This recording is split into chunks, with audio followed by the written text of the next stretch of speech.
Olá, saudações a seu coração maravilhoso. Como sair da dor do traço de caráter rígido?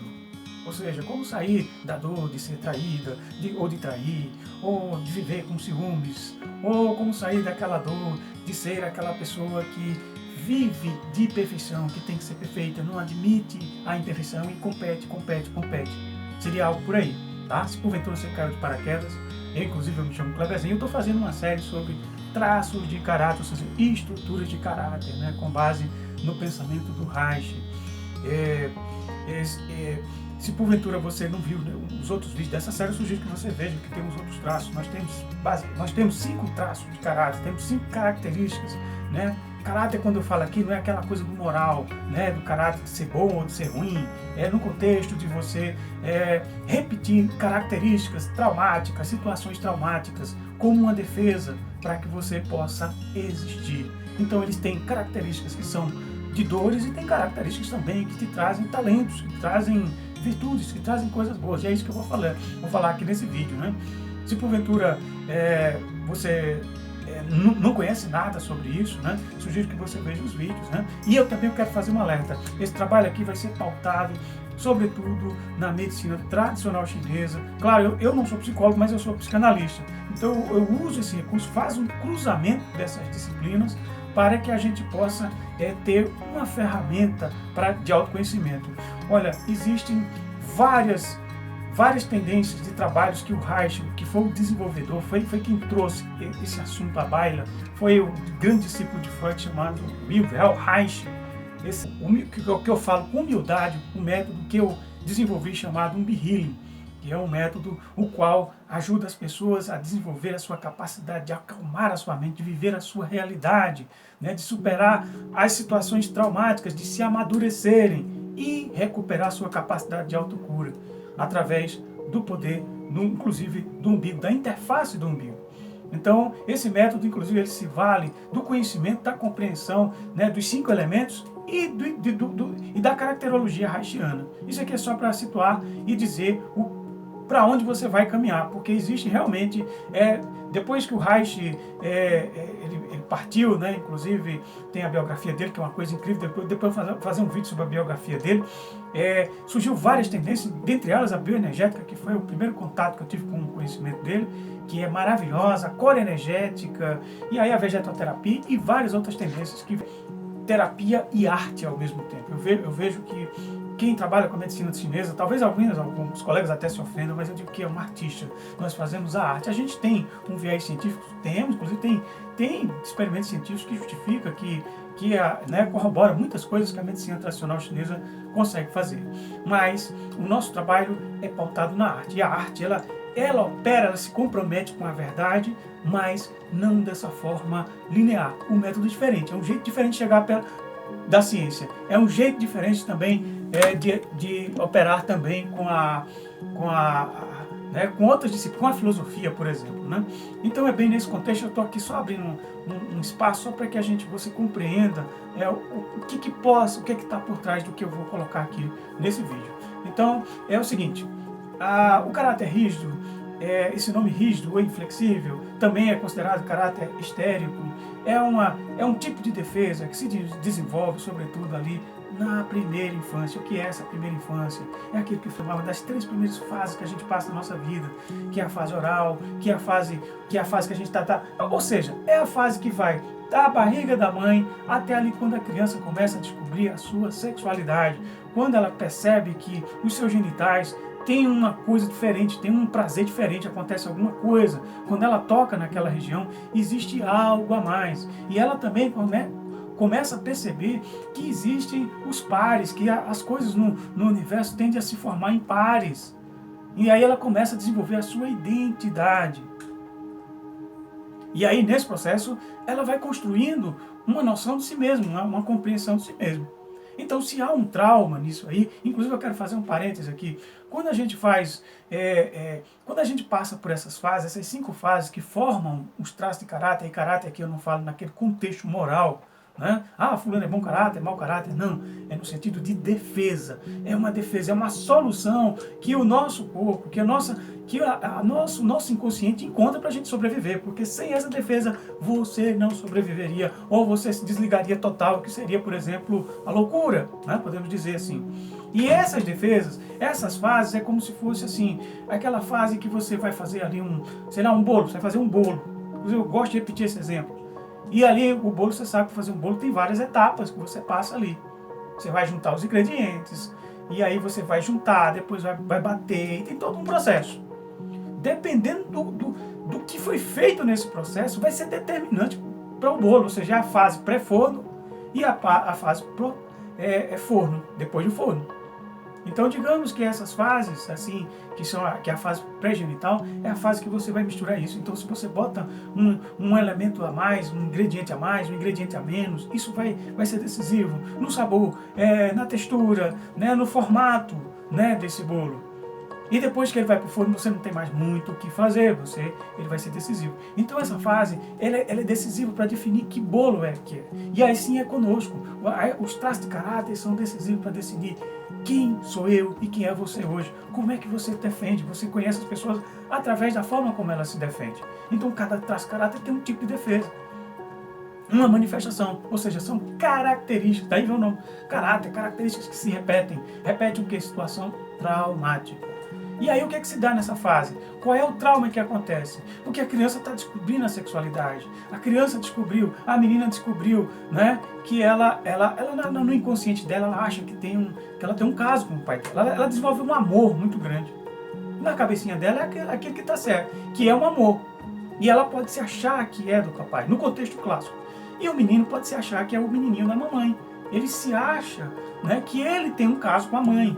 Isso é na cabeça. É uma história infantil, não é aquela relação de homem, de casal, né? Agora, isso também, em termos também, quando eu falo pai e mãe, é que eu falo em termos de funções, porque você sabe que isso aí pode ser um tutor, isso aí são formas simbólicas. Isso se dá, sobretudo, né, através do processo da linguagem. Só que essa linguagem vai ter uma resposta, sobretudo, no corpo, nas reações, no pensar, e no sentir dessa criança e na ação dessa criança para a vida toda, posso dizer. E aí é importante que, quando a criança percebe, né, que ela não faz parte desse jogo, que ela se sente o quê? Traída, ela foi traída, porque de noite ela vê que o papai e a mamãe, o papai jura amor para a menina, isso no contexto clássico, né? A mamãe jura amor para o menino, você é o amor da minha vida. Isso, de uma certa forma, entra na criança como se fosse um contrato que ela assina ali. Nossa, eu sou o amor da minha vida, da minha mãe, então eu tenho alguma coisa com ela é minha. Ela não é do papai. É por isso que essa fase é também chamada a fase edipiana, ou seja, que é o complexo de Elétra. O Jung também falava que a menina é o complexo de Elétra, e por aí vai. Ou seja, é quando a menina acha que ela tem um caso com o pai e o menino acha que ele tem um caso com a mãe. E aí tem rivalidades dentro do contexto da criança. É uma coisa incrível. Isso aí foi uma coisa da genialidade de Freud. Muita gente pode questionar. Quando se questiona é porque não se conhece. Isso aí tem que conhecer bastante para você saber a dimensão disso e como isso tem importância muito grande e decisiva na forma como você age, na forma como você pensa, na forma como você sente a sua própria vida. Isso é muito importante. Então, nesse contexto, a criança se sentiu o quê? Traída. Ela se sentiu excluída, porque ela perdeu o jogo. Ela entrou nesse jogo, nessa rivalidade. Minha mãe jurou amor a mim, mas à noite ela está com meu pai, no contexto clássico. E aí como é que fica? A criança, ela se sente perdida. Então ela vai o quê? Ela vai desenvolver uma defesa natural. Essa defesa vai fazer com que ela tenha uma identificação muito grande, né, do corpo, né, com o processo da sexualidade, né? Ela vai ter assim uma sensação de que era como se ela fosse explorada, né? Não no sentido, né, de um abuso nesse sentido, mas é porque aquilo ali foi frustrado, aquele pacto foi frustrado, aquela construção, aquela idealização. Então ela vai compensar, naturalmente ela vai compensar. Como é que ela vai compensar, né? Ela vai, inclusive, desenvolver, né, uma forma de ser perfeita, de ser uma pessoa que vai ali se encenar, né? A criança vai fazer tudo bonitinho, tudo certinho, vai ser bastante competitiva, né? Vai competir, né? E o que vai acontecer? Ela vai aprender, inclusive, a passar por cima dos seus próprios sentimentos. Né? Em função de quê? Em função de uma imagem, em função de uma perfeição que só existe na cabeça dela. Ou seja, ela é uma pessoa que desenvolve, né? Ela passa por cima, inclusive, das suas próprias vontades internas. Ela vai suprimindo os seus sentimentos, as suas emoções, para quê? Para que seja correspondida. Ou seja, é como se ela desenvolvesse o que ali? Uma insensibilidade aos seus sentimentos mais internos e também dos alheios.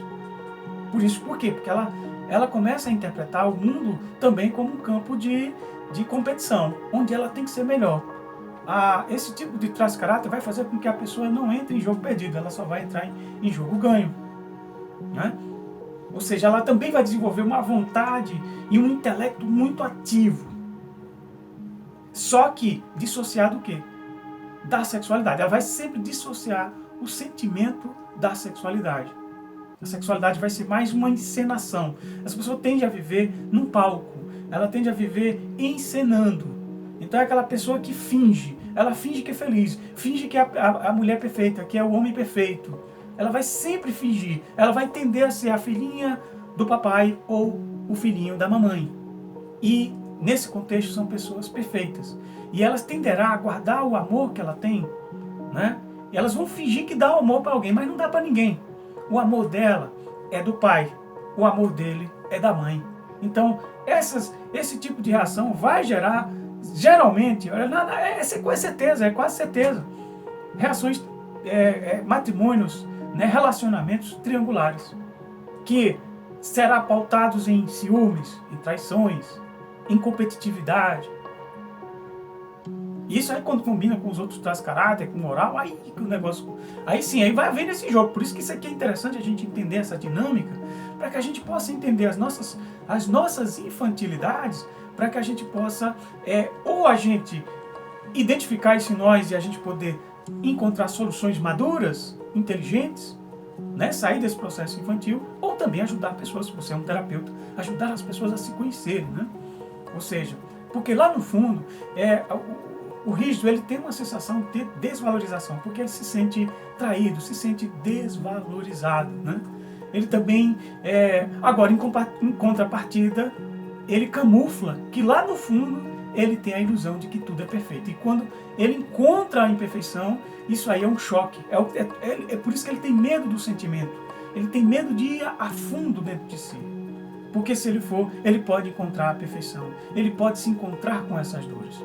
E aí o que acontece? Outra solução. O corpo também vai desenvolver um corpo atraente. Um corpo muito bem proporcional. É esse corpo padrão, onde a energia é muito bem distribuída. É um corpo sensual. Quando você vê as pessoas que têm um corpo muito bem distribuído, muito sensuais, isso aí é em razão de um tipo de defesa.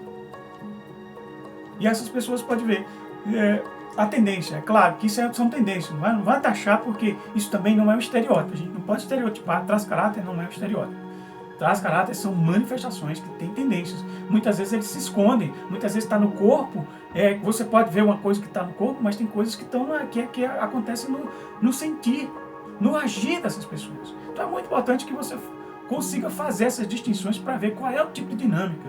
Né? Como é que a pessoa está funcionando, que às vezes o corpo dá uma outra informação, mas é claro, se você vir uma pessoa com o corpo muito bem distribuído, com músculos, né, com as pernas mais firmes, bem proporcionais, ou seja, as pessoas têm realmente uma capacidade inclusive de ser umas pessoas que realizam as coisas, porque elas têm uma vontade, combina muito bem, combina bem mesmo, sabe? São pessoas que quer uma coisa, elas realizam.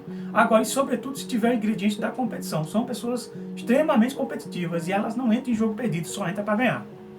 Se botou o desafio, ela entra com força. Então elas vão mesmo, são instigadas, porque vai sempre excluir alguém. Nessa história, alguém vai sair perdendo. E elas vão seduzir essas pessoas. Elas sabem seduzir porque tem um corpo muito atraente. E as coisas chegam com muita facilidade também para elas, porque elas são, digamos, os referenciais dessa sociedade, né? Devido ao padrão de beleza, enfim. Então as coisas funcionam mais para ela. Do mesmo jeito que ela foi fácil também para a mãe, para o pai, as coisas como ela recebeu também, né? Então, ou seja, esse corpo ele é bem distribuído. Agora, ele tem também, assim, músculos, né, sobretudo os músculos extensores, a mandíbula também é tensa, a coluna é rígida, por isso que se fala, né, rígido, porque no fundo há uma rigidez. Essa rigidez é muito em função de uma encenação, de toda uma crença de que ela é uma pessoa perfeita, né? Então as costas tendem, inclusive, né, a serem mais duras, para quê? Mais rígidas, para que a pessoa não possa se entregar, porque essa pessoa não vai combinar sentimento, sexualidade, entrega e sexualidade. Por que ela não entrega? Porque a sexualidade dela é do papai, a sexualidade dele é da mamãe. Então ele vai enrolar, vai fazer um monte de coisa. Inclusive tende a desenvolver um monte de relacionamentos. Um monte. Relacionamentos que muitas vezes não funcionam. Relacionamentos tóxicos. Sabe aquelas pessoas que ficam arrumando relacionamento? Que você, mas como é que pode? Essa pessoa tão bonita, tão inteligente, né, bem sucedida, e arruma uns estrupícios desses, né? Ou seja, por quê? Porque ela tem um compromisso, ela tem um contrato com o pai dela, ela acha que é do pai, ou seja, é uma atitude infantil. Ela é uma criança achando ainda que o coração dela é do papai. E o menino achando que o coração dele é da mamãe. Então ele não vai admitir que a mãe, que homem nenhum entre na vida dessa mãe, ou que mulher nenhuma entre na vida desse papai, porque sempre vai criar situações triangulares. Agora isso não é o pé da letra, são tendências que tem que se ver caso a caso, para que você possa realmente ajudar essa pessoa. E quando você se vê, como é que você vai identificar uma situação em que a pessoa está usando uma defesa muito rígida, né? Primeiro você vê se essa pessoa está sendo... Você tem que observar como é que funciona, se tem congruência, se essa pessoa está sendo verdadeira, ou se ela está apenas encenando. Se você não vê verdade nos gestos, nas palavras, no olhar, sabe? Se você vê que tem uma encenação e com uma sedução muito grande, pode ter certeza que tem uma história aí, que tem rigidez aí, que tem infantilidade, que tem criança. Não é problema. Não é que seja o problema, cara. O problema é que tem uma criança ali. E é importante que você enxergue que a criança ela está pautada em quê? Num trauma. Né? Isso quando a pessoa está o rígido na dor. Ou seja, ela está pautada num trauma. Então aquilo ali, ela pode te seduzir, ou você pode seduzi-la, ou não sei lá, qualquer coisa, mas no fundo isso não é real. Não há esse sentimento real. Há apenas uma encenação.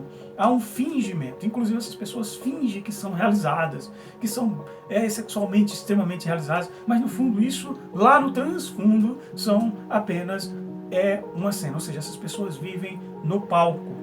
A maioria. Não é à toa que essas pessoas tendem a se tornar, inclusive pessoas famosas, pessoas bem-sucedidas, são bem-sucedidas. Agora, só que, o que é que acontece? Quando chega nos 30, nos 40 anos, essas pessoas começam a passar por crise. Porque até então tudo está funcionando. Aí são outras fases da vida. Quando chega ali por volta dos 30, que a mulher vê que não é bem assim, o homem vê que não é bem assim, e que ele continua, se ele insistir nessa dor, ele só vai piorar. Se ela insistir nessa dor, ela só vai piorar. Então a solução é o quê? É fazer com que essas pessoas, que elas possam acordar, sair desse processo de infantilização e buscar o quê? Buscar amadurecer. E quando amadurece, o que faz? Encontra o quê? Os seus recursos. E é isso que a gente vai falar. O que você pode fazer? Não é? O que se pode fazer? Fazer o que na medicina tradicional chinesa se fala. O fogo, o elemento, o caráter rígido está associado ao elemento fogo. O fogo cresce, ele ilumina. Ele ilumina o quê? Para que você veja mais a realidade. Ou seja, então, o que vai fazer? Vai fazer a pessoa, né, a iluminar o seu inconsciente para que você tenha sentimentos reais, verdadeiros. Para que você ouça a inteligência do seu corpo. Para que você possa, inclusive, abrir mão do seu autocontrole, né? Ou seja, dessa encenação, abrir mão disso e permitir-se errar, permitir-se o erro, permitir-se se sujar, podemos dizer no bom sentido, para que você sinta a terra, sinta o chão, sinta a verdade, né? Ou seja, flexibilizar o quê? A sua musculatura, poder relaxar para que você conheça o prazer autêntico, perder o medo da sexualidade. Perder o medo, porque o sexo é um terror. O sexo vai levar essa pessoa para o terror da sua desilusão, da sua traição. Então essas pessoas tendem, inclusive, a atrair relacionamentos abusivos, relacionamentos tóxicos, porque ela não vai se entregar, porque senão ela vai viver essa dor de novo. É como se fosse um contrato. Ou seja, precisa quebrar esse contrato. Porque esse contrato ele te infantiliza, né? Ou seja, ajudar essa pessoa ou que seja você, né, a se abrir, né, também para os desejos, poder desejar, ter a oportunidade, o direito de ter desejos reais, concretos, né? Deixar de mão também, de lado, né, a negação, né, dos sentimentos mais profundos, de poder mergulhar na subjetividade da estética, da arte, no processo também das todas as categorias de arte. Não é só o belo, não é só a harmonia de proporção, não existe só a harmonia de proporção. Não existe só esse belo que é dado, existe algo mais profundo também. Você vê como é a arte contemporânea, não é? Como ela é diferente das outras artes, da arte clássica, e cada qual tem o seu valor. Não é? Ou seja, se permitir errar, se permitir ver também o feio, o grotesco, né? E se reconstruir, ter essa capacidade. Por quê? Para que você não corra o grande risco, porque o grande risco, o grande medo, né, do rígido é, sobretudo, o processo de depressão. Ela tem medo desse processo deprimido. Então é impressionante. Depois dos 30, 40 anos, essas pessoas entram num risco muito grande. Porque, inclusive, é um momento ali decisivo se ela vai ser mãe, se não vai ser mãe, se vai ser, né? Sobretudo para as mulheres. E aí o que acontece? Esse caráter, esse traço de caráter é mais comum, inclusive, nas mulheres. E aí o que acontece? Nesse momento, será que eu vou ter meu filho? Será que meu filho vai ser perfeito? E se eu não tiver filho? Nossa, isso é um horror. Se tiver, vai ter que ser perfeito, vai ter que ser tudo nos planos, ou seja, você sendo coerente com aquele projeto, com aquela crença de que você é a filhinha do papai. Você é coerente, você é fiel somente a uma pessoa na vida, é o seu pai. Ou se você é fiel somente a uma pessoa, menino, o homem, a sua mãe. E aí acabou-se. Aí não tem ser humano, não tem a sua vida independência, ou seja, não tem a sua realidade em si. Você está preso. Você está fadado a construir todo tipo de relacionamento, ou é um emprego ruim, ou é um problema que arruma para voltar para casa, para voltar para o colinho da mamãe ou colinho do papai, né? Ou seja, então tem que ajudar essa pessoa a afirmar também suas opiniões, ou seja, naquilo que é verdadeiro. E aí eu falo que é transversal para todo traço de caráter. Olha, é muito importante focar na inteligência do corpo, na verdade do seu corpo. É muito importante agora, sobretudo nesse mundo, que é um mundo que está pautado em mentiras, em aparências, onde, inclusive, as próprias redes sociais, elas são propagadoras desse mundo fictício, né, desse mundo das ilusões, né, da beleza, da obrigação. As pessoas não têm mais o direito de serem reais, elas têm que serem, né, pessoas perfeitas, enfim. É muito importante, então, assim, e como hoje, inclusive, pesquisas mostram que hoje uma mentira ela se propaga 5 vezes mais do que uma verdade. Então, ou seja, por quê? Porque é um mundo mais de aparências. É um mundo onde que você é obrigado a ser aquela pessoa perfeita, aquela pessoa feliz. E que na realidade não é isso. Então é muito importante que, inclusive no processo que a gente fala, do que a gente trabalha na Umbi Healing, é o trabalho da gente viver a nossa realidade com estética, com arte. Por quê? Porque a arte, por exemplo, a gente fala de uma substância que a gente não tem uma vivência real, que é o Ti. A gente não tem como medir por aparelhos, mas a gente sente, é algo que está em nós, é o que faz a gente pulsar. Então isso cria um limiar, porque você olha para uma obra de arte, e a obra de arte ela te fala de uma coisa muito verdadeira, sem muitas teses científicas. E aí é o que eu chamo para o processo da meditação. A meditação também é uma espécie de arte. É a arte de estar no agora, no presente. E eu penso que o maior contato que o ser humano pode fazer hoje é, sobretudo, o processo de atenção plena, estar presente, ouvindo, observando o seu corpo, a inteligência do seu corpo. E essa verdade, realmente, eu digo que ela é tão grandiosa quanto é também a experiência racional, filosófica do pensamento, dos níveis elevados de pensamento. Eu acho que a gente tem que comungar o pensamento elevado, o pensamento crítico, né, indagador da filosofia, com o pensamento também, com a experiência da meditação, cuja prática a ciência cada vez mais tem corroborado a importância do processo de meditação e de autoconhecimento. Assim como também o processo da espiritualidade também. Quando eu falo em espiritualidade, não estou falando em religião, mas de conhecer também essa dinâmica. Então é importante a gente conhecer isso para que a gente possa se pautar em algo que tenha uma responsabilidade consigo mesmo, com o mundo, com a vida, com a sua própria existência pautada em quê? Não em aparências, em sim em situações reais da sua própria vida. E pode ter certeza, o seu corpo não mente, o seu corpo ele é real. O seu corpo não vai ficar lhe enganando, ele não vai ficar lhe pousando. Olha, suas poses que você fizer por isso, que fulano está fingindo tal coisa, isso aí é um problema da pessoa, mas o corpo não vai fazer isso para você. Ele vai expressar aquilo que ele sente. Ou seja, com um compromisso incrível, pautado na continuidade da nossa espécie, com a efervescência da vida. Um compromisso com o quê? Com a verdade. Esse é o compromisso do corpo. Então é muito importante que a gente possa colocar na ordem do dia, na nossa existência, esse compromisso com a verdade, o compromisso com a realidade do nosso corpo. Sermos seres reais. Inclusive, é uma coisa que é muito difícil para esse traço de caráter, que é um caráter que é pautado em aparências. Ele vive num mundo do inocente, é o arquétipo do inocente, onde ele acha que ele é perfeito, que tudo está perfeito, tudo está na maravilha. Quem não tiver dentro disso aí tem que ser cortado, tem que ser excluído, absolutamente. E daí a gente vê um mundo de profundas exclusões, porque na realidade não existe isso. Existe a falsa ilusão de que todo mundo vai ter todos os direitos, que todo mundo vai ser perfeito, de que vai tudo, e a gente está vendo que não é bem assim.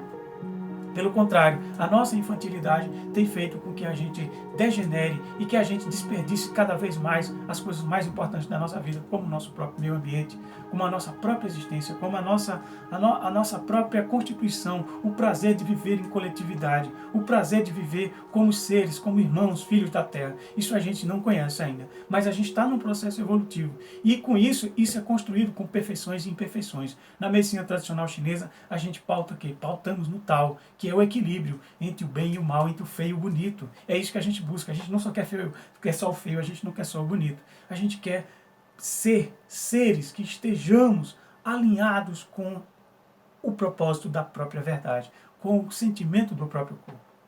Então, é isso que precisa, que eu sugiro que se faça, né? Tanto na sua vida pessoal, como se você também é terapeuta, né? O rígido ele tem que sair do palco, tem que sair dessa encenação e assumir, quando estiver no palco, assumir que agora eu estou no palco. Isso que eu estou só ensinando, mas isso não é a verdade. Não pode tomar, né, o mapa como território. O mapa é o mapa, o território é o território. Mas é importante você conhecer o mapa para que você possa se situar ali naquele determinado lugar, né? Então, olha, baseado na Barbara Ann Bremer, que também trabalha também, né, com os traços de caráter, tem uma frasezinha que eu gosto muito, e essa frase não vai ser assim uma frase que vai mudar a sua vida, mas pode te ajudar muito. Né? Se você tiver nessa dor de ser traída, essa dor da superficialidade, da competição, muitos ciúmes, vive ainda muito infantilizada com isso, né? Então tem uma frasezinha que é importante você fazer antes de dormir e eu acordar. O efeito é muito bom, porque quando você antes de dormir, você vai levar essa mensagem para você repetir para você mesmo, para que chegue no seu inconsciente, né? De uma forma que corrobore aquilo que é possível, está dentro das possibilidades. Né? Então é uma frasezinha que eu sugiro. Antes de dormir, adormeça com essa frase e ao acordar, repita tantas vezes que você achar necessário, tá? Para que você possa ir passando essa mensagem para você, porque essa mensagem pode te ajudar.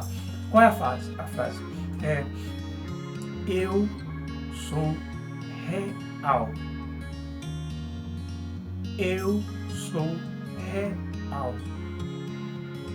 Eu sou luz. Eu sou luz. Ok?